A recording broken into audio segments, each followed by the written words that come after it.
Ассалаумағалейкум қазақ елі.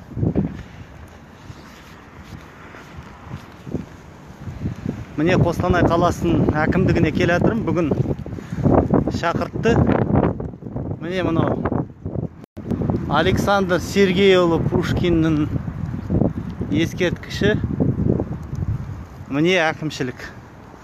Қақ ортаға қойып қойған екен. Жерде интервью беріп жатыр. Міне осы кешегі түсірген өзім кішігірім интервью осы биліктің құлағына жетті ме білмеймін, әйтеуір шақыртып жатыр.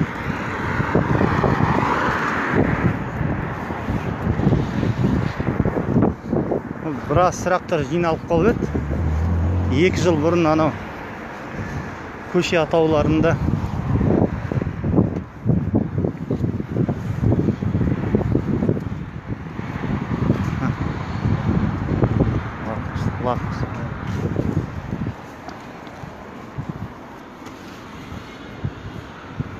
не тікелей эфиріне әкім, Қостанай қаласының әкімдігіне бар.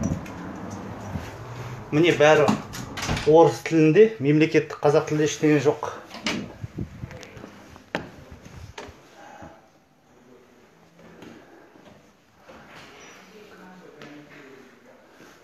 Саламалейкум.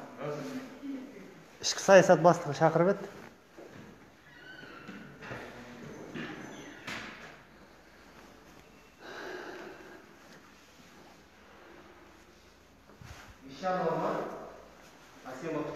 Асен Бақытжанов. Как сайт? Қуат Ахметов.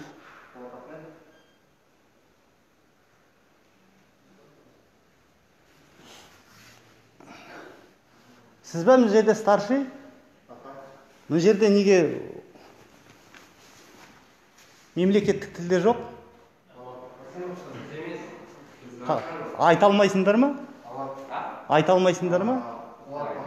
Ескерте алмайсыңдар ма? Телефонды мен қалдырмайым, ескертем. Міне мына Қостанайдың полицейлері, ана бәрі орысша жазып тұр. Ескерте алмайды, біздікі емес дейді. Тек ресей тілінде, мемлекеттік қазақ тілде жоқ. Оларға бәрібір. Маска туралы ма? Маска туралы айтып жатсыздар? Мынау неге ресей тілінде жазып тұр? Офицерлер осылай. Ескерте салсақ айтып, мен Астана осыны өзгертпеймін, өз полицейлерге айтып. Мыналарға міндет айтсам, біздікі емес дейді. Шешем.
Саламатсыз.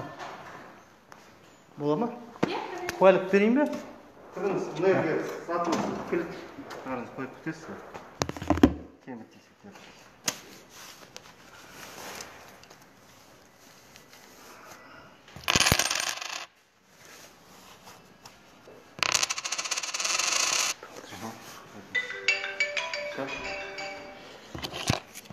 Жігіттер, анаға айтыңдар, ана. Айтамыз. Қиын емес қой, қазақша.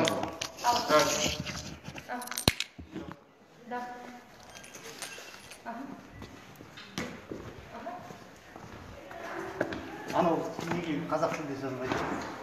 Анау карантин тек орысша жазылды. Мемлекеттік қазақ тілі емес. А енді неге орысша ғана жазасыз?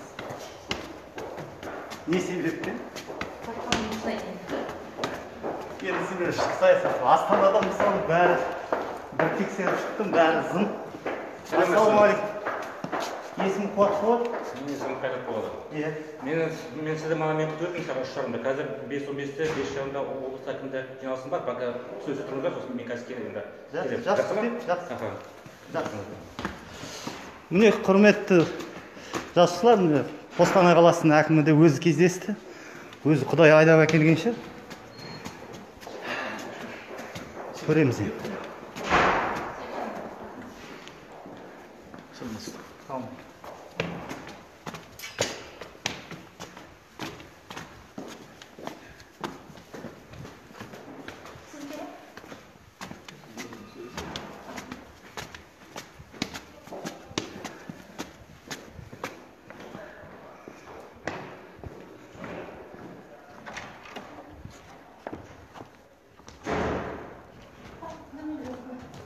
Tamam.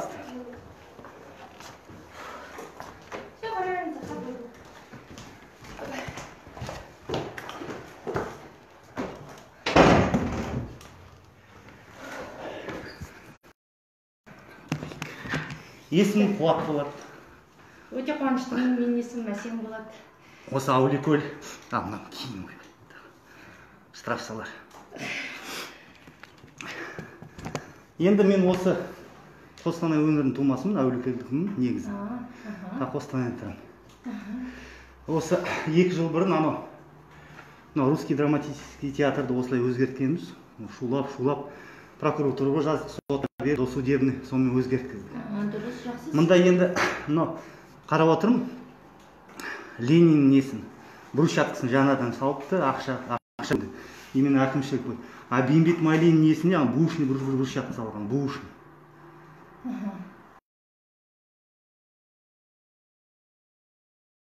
Сіздің неңіз? Маған 8 ай бұрын хабарласқан, мен Алматыда Бейімбет Майлин құлап жатыр, былтыр құлаған екен. Маған фотосын жіберді. Ешкім қарамайды. Барып айттым дейді, ол жігіт бар, өзі арыз жазған бар, мұғалім болып істейді, 15-ші мектепте. Ешкім аңғарған жоқ. Мен қалай? Мысалы, орыс драма театрға орыстар жиналып, хат жазып, сосын русский драматический алдында брусчатка 75 миллион теңге салдырыпты. Енді прямо айды керек деп айтып атқан жоқ. Бейімбет Майлинға бушный брусчатка салып қойды. Жоқ, онысын дұрыстап түсіндіріп айтайын, мысалы, сөйлесеңіз. Бейімбет Майлиннің ескерткіші бізде, әйгілі кісі ғой бізде. Ол былтырғы 19 жылы тамыз айында жөндеулер жүргізілген, әрлеу жөндеулер, косметический ремонт дейді ғой. Ол жұмыстар жүргізілді. Фотосы бізде де бар, до и после деген сияқты. Бірақ биылға 20-шы жылға ақша бөлініп, сол жаңағы ескерткішті жаңаша қалпына келтіру деген жоспарланған болатын. Кім косметический ремонт жүргізді? Бізде өзінің әрбір, мысалы, Қостанай қаласында әрбір территориясында өзінің подрядный организациялары бар. Осы қаланы обслуживать етеді дейді ғой, мысалы. Жинайды, қарларын болса қарларын тазартады, шам болса шамын кетіреді, ағаштар түсіп жатса ағаштарын нететін, мысалы, жинастырып жүретін жаңағы ол жекеменшік. Әрине, олар мысалы ЖКХ-мен бірге жұмыс істейді біздің. Акиматпен бірге договор келісіп отырады, мысалы, келісім шартқа. Сосын барып, жаңағы қалаларды осылай жүргізу жұмыстарын, жаңағы жинау жұмыстарын. Сіз бұлай өзіңізге галочка істеп аласыз ба, әлде Ахметов Қайрат өзіне етеміз? Сосын тағы бір сұрақ. 2 жыл бұрын біз Қостанай қаласының тұрғындары қол жинап, станционный көшенің атына Шәмші Қалдаяқов атын беруге ұсыныс бергенбіз. Соған жауапта ешкім 1 жыл жүргіздің, ешкім жауап бермеді. Комиссияға тапсырылды. Сонымен аулақтар алдап, тілдер басқармасы. Әкімшілікте осыда жатыр, өзіне Базыл Жақып болды әкімде. Тапсырылған канцелярияға, менде квитогы бәрі бар. Шәмші Қалдаяқовтың атына көп қол жинап, тек қана жекеменшік адамдар емес, көп адам. Сосын толар болды.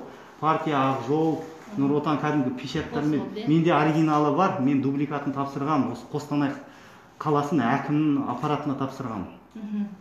Ол жұмысты мен сізде естідім, ол жұмысты... Маған ешкім хабарласпады.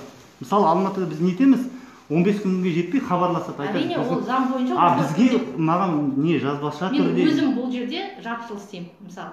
Көп мен осылай келген жерде алса береді. Сіз айттыңыз ғой, 1 жыл бұрын болды, 1 жыл бұрын мен болған жоқпын, сондықтан ол 1 жыл бұрын болған нәрсеге мен мысалы қазір сізге нақты жауап бере алмаймын, но бұл сұрақты өзіме аламын. Шәмші Қалдаяқовтың атына кәдімгі қол жинап, сосын тек қана жекеменшік адамдар емес, 2-ші Қостанай көшесінде станционная көшесін Шәмші Қалдаяқовтың атына қою. Биыл бізде Қостанай, 2-ші Қостанайда көше ауыстырылды, Орал Мұхамеджановтың атын берді, естіген болар. Иә, естідім. Иә, жақсы істер. Мысалы, жаңағы айтып кетейін болсаң, Бейімбет Майлиннің ескерткіші.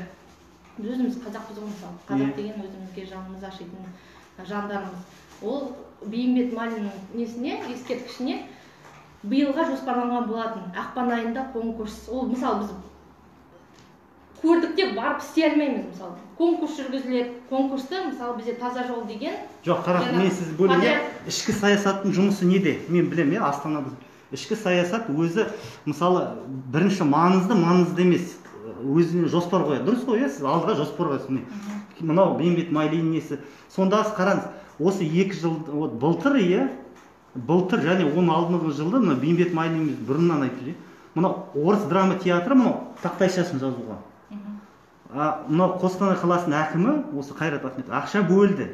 Ол кезде ол кісі болды ма? 2 жыл бұрын ол өзі? Жоқ, 2 жыл емес, былтыр өзгертті. Мына Русский драматический театр деген үстіне тек қана ресей тілінде жазған, үстіне қазақ жазылмады. Соны біз прокуратура арқылы өзгерттік, соған тендер ақша бөлінді.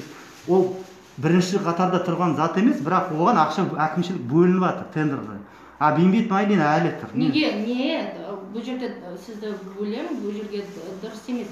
Бейімбет Майлиннің ескерткішіне ақша бөлінді. Конкурс өткізіледі. Конкурстан кейін... Жоқ, ол істейді, оның гарантиясы жоқ па? Неге? Бар гарантиясы.